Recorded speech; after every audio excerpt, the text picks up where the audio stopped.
जब मिस्र के साहिलों से ये बोतलें समंदर में बहाई गई थीं, तो अल्लाहुम्मा महमिल इला अन हादा इला गज़ा कहते हुए इन्हें गज़ा की तरफ छोड़ा गया था।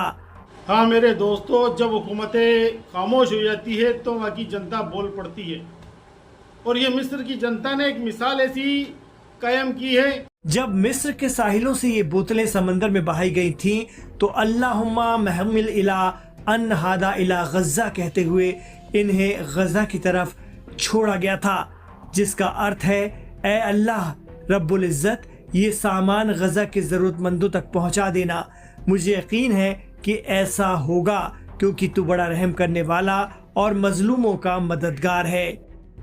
इस मुहिम का नाम है C2C a bottle of hope for Gaza, यानी समंदर से समंदर में उम्मीदों भरी एक बोतल जो गज़ा के लिए है। मिस्र के ऐसे हजारों लोगों को यकीन है कि ये बोतलें गज़ा पहुंचेंगी और वहां भूख से तड़प रहे लोग इन्हें उठा पाएंगे समंदर के किनारे से।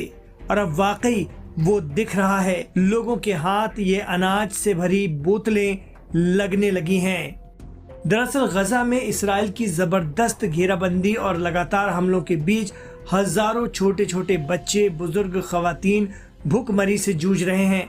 गज़ा में 3 माह के एक बच्चे ने तो दूध की कमी से दम तोड़ दिया।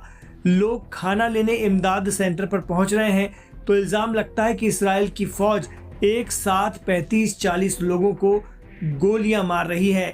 गज़ा में इसराइल के जरिए किए जा रहे इस तशद्दुद और इंसानियत के कत्ल को भी खित्ते के अमीर, तेल की दौलत से मालामाल अरब मुल्क चुपचाप देख रहे हैं। लेकिन अब इस मुहिम का रिजल्ट काफी पॉजिटिव रहा है। गज़ा में मेडिटेरियन सी पर इसराइल की समुद्री घेराबंदी को ये अवाम का जवाब माना जा रहा है। साथ ही उन अमीर मुल्कों को आईना दिखाने की एक प्रतीकात्मक कोशिश भी है कि वो सिर्फ बैठकर तमाशा देख रहे हैं। इसराइल पर सख्ती का ना तो किसी में दम है और ना ही उन देशों से कोई उम्मीद है। खित्ते के कुछ अरब देश अब्राहम समझौते के तहत इसराइल के साथ हैं, तो कुछ आगे चलकर इसराइल से समझौता करने जा रहे हैं। अरब देशों पर अमेरिका का इस कदर दबाव रहता है कि वो गज़ा पर कोई भी कार्रवाई करते हुए अमेरिका को नाराज नहीं कर सकते। लोग कह रहे हैं कि गज़ा में इसराइल की आक्रामकता पर चुपचाप तमाशा देख रहे अरब मुल्कों के लीडरान और उनकी वाहवाही कर रहे आलिम दीन को उम्मा कभी माफ नहीं करेगी। सोशल मीडिया पर बोतल फेंकने के अभियान से जुड़े लोग कह रहे हैं कि इस्लाम कहता है कयामत या आखिरत का दिन तय है, और ऐसे में इन अरब रूलर्स का गिरेबान पकड़ा जाएगा और उन आलिम दीन की भी पकड़ होगी। सवाल होगा कि भूख से तड़प रहे बच्चों को देख तुम्हारा दिल नहीं पसीजा?